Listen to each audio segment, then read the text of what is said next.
Hier, la presse italienne conservatrice et Giorgia Meloni qui n'appréciait guère la rencontre d'Emmanuel Macron avec les cardinaux français dans la perspective du conclave et de l'élection du successeur du pape François. Dans les coulisses du pouvoir feutré du Vatican, les manœuvres d'influence sont en cours. Parmi les cardinaux, il y a ceux qui font figure de favoris, conservateurs ou progressistes. Qui sont-ils?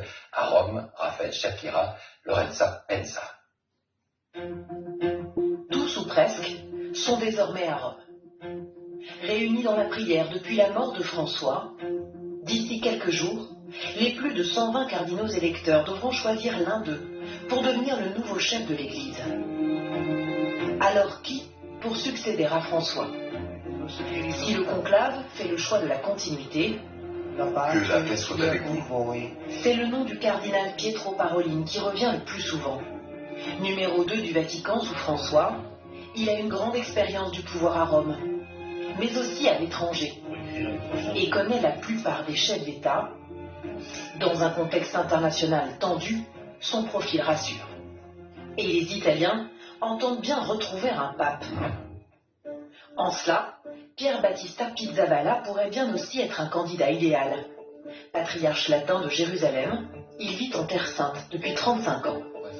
Mes pensées vont à tous ceux qui sont affectés par cette guerre en Palestine et en Israël, et à toute la région.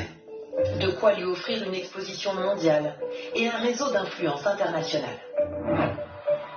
Mais si le conclave préfère aller chercher un pape là où l'Église est la plus dynamique, alors ce sera vers l'Afrique ou l'Asie. Le Philippin, Luis Antonio Tagle, fait partie des personnes qui comptent. Membre de la curie romaine depuis plus de 5 ans, l'ancien archevêque de Manille est devenu l'un des personnages incontournables de l'Église, apprécié du grand public pour sa décontraction.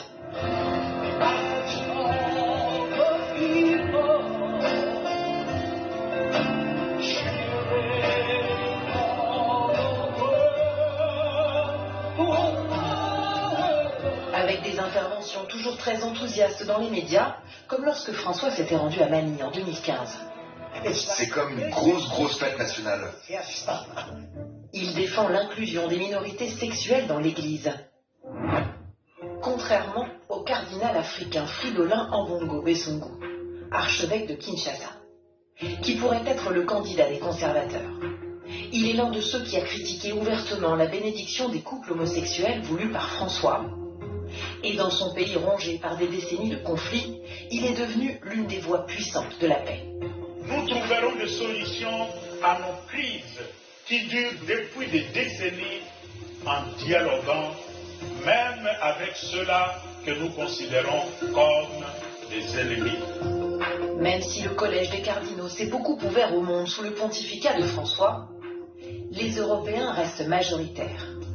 Avec pourquoi pas un Français, Jean-Marc Aveline, qui se situe dans la droite ligne de François. Considéré comme un outsider discret, l'archevêque de Marseille séduit pour son expertise du dialogue interreligieux et sa capacité de synthèse. Mais à ce stade, tous les cardinaux que nous avons rencontrés refusent de s'avancer sur des noms et s'en remettent à l'Esprit Saint, rappelant qu'en 2013, François ne faisait pas